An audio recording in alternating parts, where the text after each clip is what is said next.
Odyssey IV continued. Lines 414 to 475. Telemachus tells Menelaus the next day that he wants news of his dad, and Menelaus agrees to tell him what he learned from Proteus, the old man of the sea. The morn arose. The king rose and put on his royal weeds. His sharp sword hung upon his ample shoulders.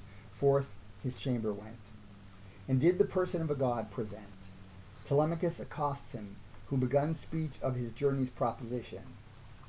And what, my young Ulyssean hero, provoked thee on the broad back of the sea to visit Lacedaemon the divine? Speak truth, some public good or only thine? I come, said he, to hear if any fame breathed of my father to thy notice came. My house is sacked, my fat works of the field are all destroyed. My house doth nothing yield but enemies that kill my harmless sheep and sinewy oxen, nor will ever keep their steels without them. And these men are they that woo my mother, most inhumanly committing injury on injury. To thy knees, therefore, I am come, to attend relation of the sad and wretchless end my early father felt, if witnessed by your own eyes, or the certain news that fly from others' knowledges. For, more than is the usual heap of human miseries, his mother bore him to. Vouchsafe me then, without all ruth of what I can sustain, the plain and simple truth of all you know. Let me beseech so much, if ever vow was made and put in good effect to you, at Troy, where sufferance bred you so much smart.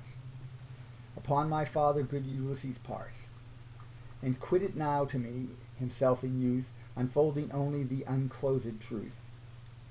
He, deeply sighing, answered him, O shame that such poor vassals should affect the fame to share the joys of such a worthy's bed, as when a hind, her calves late farrowed to give suck, enters the bold lion's den.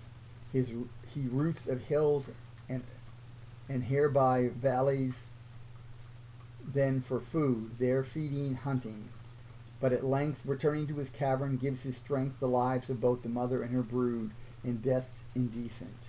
So the wooer's blood must pay Ulysses' power as sharp an end. O would to Jove, Apollo, and thy friend the wise Minerva, that thy father were as once he was, when he his spirits did rear against Philomelides in a fight performed in well-built Lesbos, where downright he struck the earth with him, and gat a shout of all the Grecians. Oh, if now full out he were as then, and with the wooers coped, short-lived they all were, and their nuptials hoped would prove as desperate. But for thy demand enforced with prayers, I'll let thee understand the truth directly, nor decline a thought, much less deceive or soothe thy search in aught. But what the old and still true-spoken God, that from the sea breathes oracles abroad, disclosed to me, to thee I'll impart, nor hide one word from thy solicitous heart.